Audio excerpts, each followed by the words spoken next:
Chris, welcome to Stand Out. So good to have you on the show today. Thank you so much for having me on. I'm really excited about it. Well, I'm having you on specifically to answer the question I get all the time from people, which is, when do I start hiring people for videography? Like when do I need to focus on hiring and not just kind of use my smartphone and do it myself? So before we get to that question, I want to get a little bit about your background and how you got into videography and editing and all that fun stuff. Yeah. So, if we go way back, it started in high school.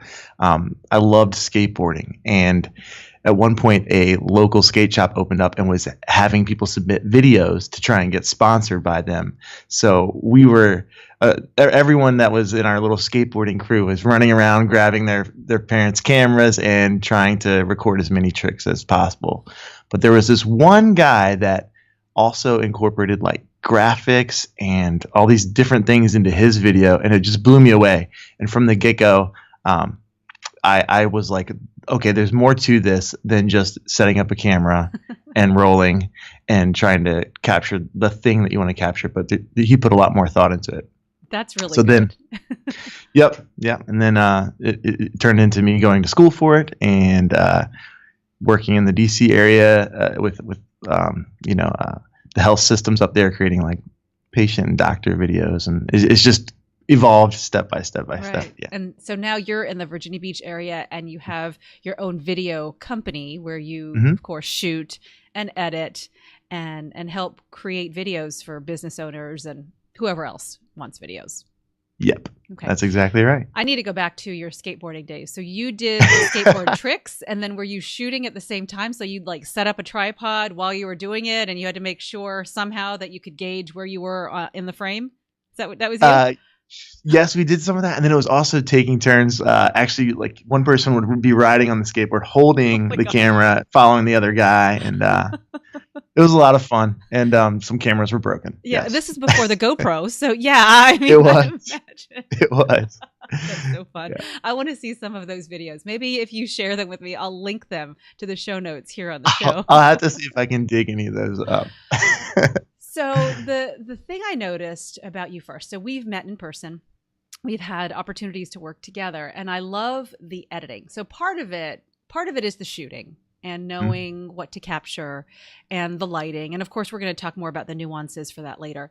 But then the second part of it is what you mentioned when you were skateboarding and you saw the videos of those really amazing young talents. Is the editing part is actually visualizing it and putting it together. And so I think that to me is that secret sauce that not everybody has. Yeah, I think you're right, because you're taking something that is a longer conversation or a longer message and distilling it down to its best bits. How can I get it across very clearly and succinctly? Right. Well, so not even just the words. So I'm a very audio, audio for me is really, really important. But visually for you like take the audio and then edit it. I'm going to have to link some of the things that you've edited before. But the way you put it together with the music and then the graphics, like that is something you probably went to school for. But that to me is sort of that makes it very different. That's not something people at home with a limited amount of knowledge can really replicate, in my mind. Yeah, I think you're right in the sense that you sort of spend time honing that craft, that aspect of it, and that's where you start to see the real power in storytelling, when you can weave a lot of things together. Yeah. Which one do you like better, the shooting or the editing? Oh my gosh, you're gonna make me pick. Yeah, I know you don't have to, but tell me which one you like more. If you had the choice to do nothing but, would it be the shooting or the editing? It would be very difficult to choose, but I think when you get to that final edit and you've started to see all the pieces come together, that for me is a real highlight, and I think it would be hard to trade that. But there's a personal aspect when you're shooting and getting to know people that I wouldn't want to just be in a box either all day editing. Yeah, that's true. No, that's so true. So my background is I know enough about shooting and editing to be dangerous, and that's just about it. So I've been in front of the camera for a long, long time. But in the beginning, like I was a one-man band reporter. So my first TV job was in Macon, Georgia, and I was that one-man band. So I had to shoot, I had to edit, and it wasn't pretty. And way back then, we actually had to white balance cameras, and I've forgotten more times than I should have. And so Blue Video made it on the air because it was the only thing we had. And so then we also had to edit. And so I taught myself a little bit more, like, so if we're on a scale of 1 to 10, I probably taught myself to a level of like a 4.5. Everyone else like at a 2, 4.5. And then, the really experienced reporters and editors, like they would go to like a 9. So I wasn't great, but I can cut and edit and all that. So I know enough. And so I can edit my own stuff even now, and I can even shoot some of my own stuff now. But I also know that there's a level like way above what I can do. And so I want to talk with you about that. Is when you work with clients, or even when people come up to you and just say, oh, I saw that video, or I know what you do, I imagine they ask you the same thing they ask me, is when is it time to get help on this? Like, I don't have any money. That's always the first thing, right? I don't have any money, but I want it to look really professional. When is it time to really save some money to make this happen? Right. Because, there's so many tools that are accessible, your smartphone. And there are many times where it makes sense just to do it yourself. But the times I think when it's good to think about, should I bring on someone to help me, is one, you have a message that is really important to you, and it just needs to be well crafted and portrayed in its best light. And having someone who's really experienced in framing, setting up lighting, and thinking about in the end, all right, when I get into the editing process, I want to make sure that I have shot it this way or set things up so I'm set up to have a successful edit. Mm-hmm. That is so critical, because that's something that takes years to develop. Like if you are a new user of your smartphone for video, you're not going to think about the different, you can't. You're not thinking about the different angles because you've never seen them before. And then you don't realize that when you're in the editing suite or whatever program you're using to edit, you don't realize that you don't have it. So having someone who can sort of see the angles before you leave the situation, like before you pack up everything, is really, really valuable. I do the same thing as when people talk with me, most importantly, it's feeling comfortable on camera. So I tell them that they use the smartphone because it's the easiest thing they can use to get video. And they can use it for social media, live streaming. They can even use it for videos on their website. And I think we're on the same page on this. But when they are trying to maybe impress somebody, right? Maybe impress somebody. Maybe they have something they're trying to sell, a program, or like I know you worked with the hospital system. This has to be on a different. It has to be on a different level. Like you can't have shaky video. You need that stuff that's not blue or orange. And I've seen all the colors of the rainbow when I did it wrong. When you need to have this sense that people can look at you like, oh, he or she knows what they're talking about. Exactly. So when people talk with you and you say, okay, go, what is what you think they need to have ducks in a row in order to work with someone of your level, like a professional video? What kinds of things would you think is best for them to get the best return on their investment? I think you need to know not just that you want to make a video about something, but what is it you're trying to achieve through creating this video. I think that's the most important thing. I think some people just think, oh, okay, I need a video now because I have a website. And then the thought stops there. So really it's like, what is that goal that you want that video as a tool to help you achieve? Would you recommend for people who are just starting out even? So let's say I just have my website, like it's brand new. Do I pay for a video for that front page website, or do I wait to like figure stuff out, like figure out what do I do and who am I going to sell stuff to and how do I help them? Like, how would you suggest they look at that? Because they want to start professional right off the bat, but they're still unclear about all of that stuff that we just talked about. They're not quite clear about their goal yet. They're not quite clear what their message is even. I would say start shooting something on your own, on your phone, and maybe it never even makes it to your website, but it'll give you an idea of what there's something by being removed and going back and watching what you've recorded. I mean, I'm sure you know this very well. You're able to see, oh my gosh, I said this in a very weird way, or I like smack my lips really weird when I talk, or there's all these things that you notice, right? Or the oh, I shot everything too blue because I didn't set the white balance. All of these things. So I think action is always best. Do something, and then you can start to navigate from there. And then maybe you'll say, okay, I really want to be laser focused on my content. So I'm going to bring someone else on board who can be laser focused on capturing it creatively and in its best light. So you're not step 1. You're maybe step 3 or 4.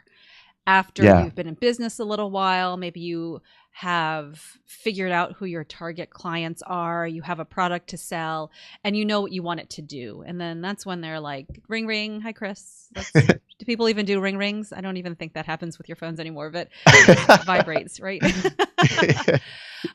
So will you give us, just before we get into more of the what happens in those professional shoots, will you talk with us about what you tell people if they're going to be shooting themselves, some of the best practices that you might have for them to kind of get the best look out of their iPhone or DSLR without having to bother you?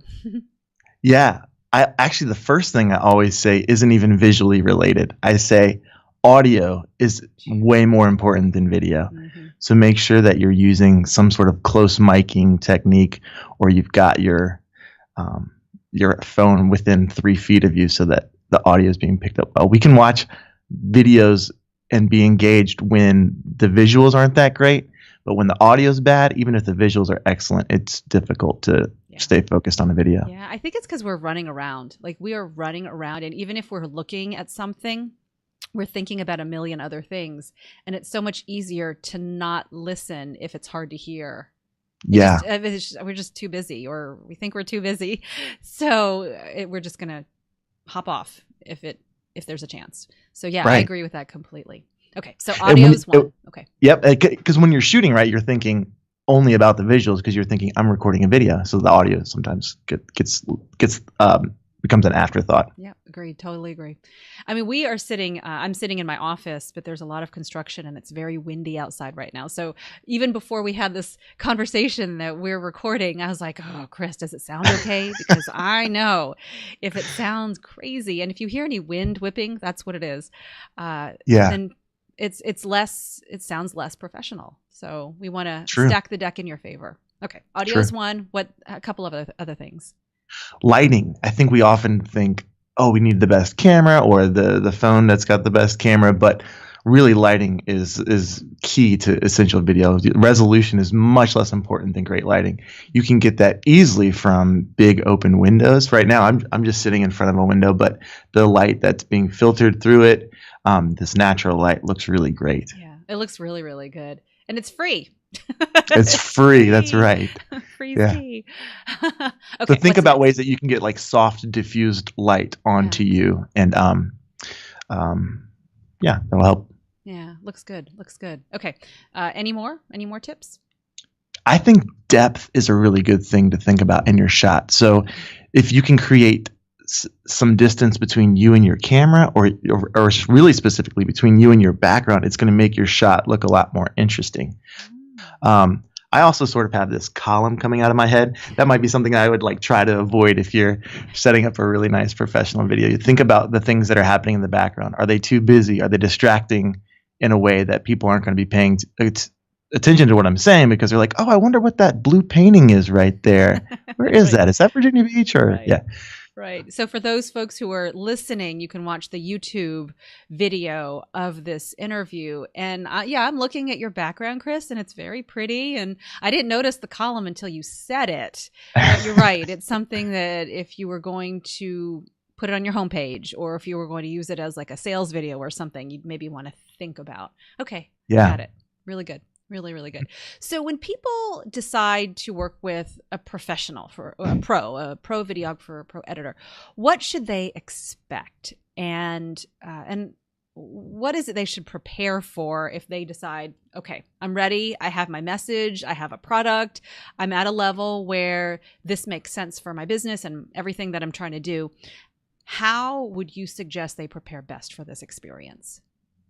Sure. I think being well prepared with the things you just mentioned is good, but also being a little bit open to having that being steered or directed in a slightly different path than what maybe you originally thought. Because really having a second opinion is a whole nother reason to hire a videographer. Maybe you're really great at doing it yourself, and you've created some great looking videos, but bringing someone on board that does it all the time can give you a great second opinion. Oh, I wouldn't have thought about that, but that is a great one. So like being coachable and being open to something that you weren't thinking of in the beginning. I mean, like you said, you've been doing this all day long for many, many years, and you see different companies, different organizations do different kinds of videos. And if you will just sort of listen and possibly take into account what they're saying, then you might have a better video than you thought when you walked in. Yeah. So another thing that people always ask me about is, oh my goodness, I don't know what to wear. I don't know what colors, makeup, jewelry, all of that. And this is more on the women's side, but men too, how do I look? What shows up best? What have you seen shows up the best and resonates the best with the people watching the videos? Yeah, I think solid colors really show up well. So you've got like a solid colored, is it pink or red shirt? Yeah, and it looks great, and it's a different color from your background, so it's setting you off the background really nicely. So I think solid colors work well. On some cameras, the thin lines, like maybe even in my shirt, I don't know if you can see, tend to do weird jumpy things on cameras. So I'd stay away from thin. Basically don't want to do what I'm doing. I'd stay away from, thin line pinstripes or really thin plaids and busy patterns that can be distracting. So solid colors are great. Nice, clean looking makeup, or for guys that don't really want to wear makeup, they make these oil absorbent pads that I'll sometimes have people use, because as soon as lights come on, everyone gets shiny. Right. It's hot in there. Like those lights, they really do. Yeah. People always ask me, they're just like, is it true that the camera adds 10 pounds? And I'll wait to answer after I hear what you say. Oh my gosh. I think it can definitely add pounds, or it can shave off pounds. There's so many different types of lenses. So, wide angle lenses are going to distort everything. And so, I mean, if you're doing things on your own and you're using a wide angle lens, know that it's going to be distorted. So as I get closer, my face gets much wider. As I get further away, I get thinner. Right. Yeah. I will tell you that when I was working in TV, I would leave and I would like go and do errands or go to the store, and people would just look at me and go, "Boy, you look bigger on TV." And I what to say about that? Thank you. Thank you. Oh my gosh. For watching. Seriously, thank you for watching. So thank you for paying attention to the things I was saying. Yeah. I'm very, very short. So I guess I'm not sure. Maybe I looked like I was 6 feet tall on television. I think in my mind, one of the biggest advantages of finally making that decision to hire professional help, videography, editing, maybe both, is that it forces you to focus on the things that you need to do to get the video done. So a lot of times, if it's just you will, I've got all day to shoot a video. I'm not really sure what I'm going to say, so I'm just going to turn on the camera and talk. And we know that doesn't work. I mean, I've done it enough that it's miles of tape and it's a lot of time. So in my mind, one of the biggest advantages of paying somebody is knowing that there's a deadline, like knowing that you have to have your clothes ready, you have to have your makeup ready, you have to figure out what you're going to say, and your time is money. Literally, your time is money. So like once that chunk of time is done, you're going to probably leave or you're going to kick them out, one or the other. And so have you seen that when people come into your studio or when you go on location to a shoot, that they're actually they're maybe surprised at how well they do? Like maybe they were nervous going in, but you're surprised by how well they do when all is said and done.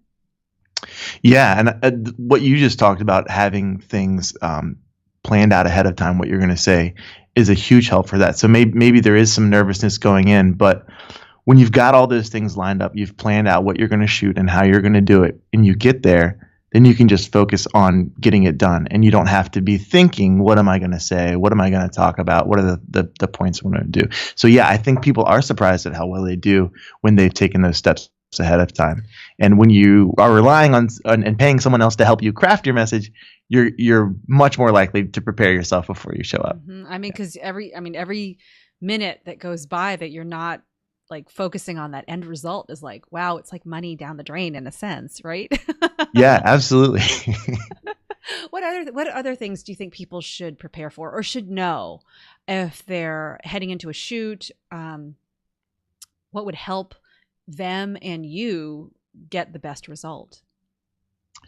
Yeah, I think in terms of end product. If you can think along those lines, then you can start to craft what you're saying even more. So maybe you're in theory, you're thinking, oh, I'll introduce them, I'll tell them my name and my title, and then I'll get into what I'm going to say. But in reality, that's all going to get cut, and it's just going to have a graphic of your name and your title, and then the video is going to be much shorter and more engaging. So think about not only what you think you want to get across, but how it's going to be portrayed in the final video. Maybe that piece is going to be text, and you don't need to waste time trying to record a good take of it. It's kind of like what they say if you're like writing a book, like the first 60 pages is sort of like getting to the meat. And so just cut out that first part. And the meat part is the part that in this day and age, when our attention spans are so short, that's the part that people want to hear. So they want to hear the meat. The meat of your message is all they really want to hear. That is one of the things that I am always so impressed by watching you work, because you are able to get people to the meat of what they want to say. And this is a good case for bringing on a producer type person, not just someone who can help you visually and craft and capture a great message, but someone who can help you weed out the things that aren't important to try and record and get right to those questions that are going to make it into the final cut of the video. Well, thank you. I guess it's just sort of after doing it for so many years, I just hear it. I don't know. It's just the words are, well, the voices are in my head, literally. The voices are in there. Okay, so now we know what to expect. Now we know the benefits. I guess people want to know a range. And I know that it can, sure. I mean, the range is so big, but I think people might be they may have some misconceptions about what is really involved investment wise. You know, how long a typical shoot lasts, that kind of thing. Can you give them an idea range-wise of what they can expect working with any sort of type of company, whether it's a small 2-person company or a large 50 office business, or, you know, whatever that is, video production business? I mean, like, what can they expect? Yeah, I think if you're going to hire someone that's like a 2-person company, then you can expect somewhat of a smaller price point. The bigger companies, what you're going to get is like laser focused people on every aspect of the job. So there's going to be someone who's only focused on one camera and may not even talk to you because the producer is going to be the one talking to you. And there's going to be a guy that's only focused on capturing audio. Another guy that's only going to be focused on setting up lighting. A person whose only job is to run around and do things that come up, a production assistant. So there's so many different pieces, and all of that works like a really close-knit team to make sure that no ball is dropped and every single aspect is done excellently. Those companies, it could skyrocket very easily. A lot of money. Yeah, people. Tens of thousands. I mean, a shoot could easily be $50,000 or more. You know, and then you can get into, when you're working with a smaller production company, maybe you want to record a welcome video or an about me video for your website. I think you could expect to spend maybe 2 hours on a shoot at minimum. So you would probably do some sitting down in front of the camera and talking about yourself and your business. And then you would also do what we call capturing some B-roll. So we would walk around getting you actually involved in your business, whether it's talking to someone on the phone or making if you're in a craft business, making whatever your craft is, and then because those things will get woven together in the final piece. And I think typically you're going to find that if you have someone filming for you all day, you're probably looking at around like $750 to $1,500 for a 1 to 2 person crew. And then if you can find people that will work at half day rates, and you're probably looking at closer to like the $400 to $1,000 range to shoot it. And then when you edit, you can probably figure that it's going to be somewhere along the same lines to get the editing part done. Gotcha. And they're separate. So, I mean, that has to be something you have to think about if you're hiring, that they're separate fees, and they, if you decide to do one and not the other, because I think maybe you can split that up, what that would look like as well. That's awesome. Okay. Yeah. Good. Yeah. So cost wise is one thing to think about. As far as like, time, you had said that, like, what can you expect as far as what makes the most sense for someone sort of making that leap from smartphone, I'm doing my own stuff, to the next level of that? Like, what can they expect to commission, I guess you might say? As far as like how long it takes to actually get something made, or well, I mean, how long they should plan on, maybe how many videos, how, what they can expect to really invest, I guess. And is like half a day enough? Is a full day necessary? Do you need a whole week? What makes sense in where you've seen when, you're working with small businesses? I think a great place to start is to try and do, if you've never done anything, try to do your like about me video. And if you set aside like shooting for half a day, I think that's a great goal to set, because it gives you a little bit of flexible time and it's not too long. And then you can get enough content where you're not just getting your about me video, but maybe you're getting like these 15-second blurbs or 30-second blurbs that you can drip out over time on social media. And I think there's like a Mark Twain quote or something that said, I didn't have time to write you a short letter, so I wrote you a long one. And you can totally apply that to video too. It takes longer a lot of times to distill down a big interview into a 1 minute or 30-second clip, because you're trying to make sure that all the great stuff made it in there. Whereas if you just threw up the whole, interview, that would be very easy to do. Yeah.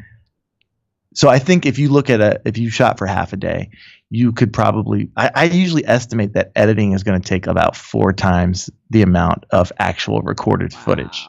Wow. So people don't realize that.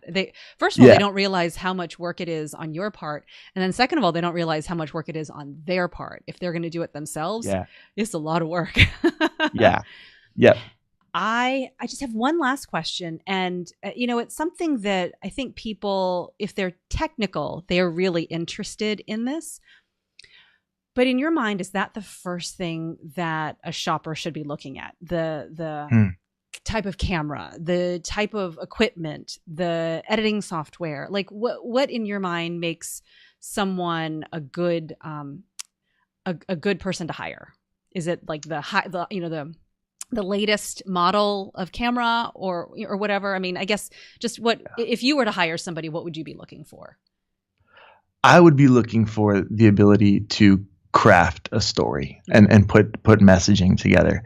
I think there is a threshold of excellence that needs to be there as far as gear and the ability to light and push the buttons in the editing program. But all those are tools, right? At the end of the day, we're getting back to that root of the story and how effectively can the story be told.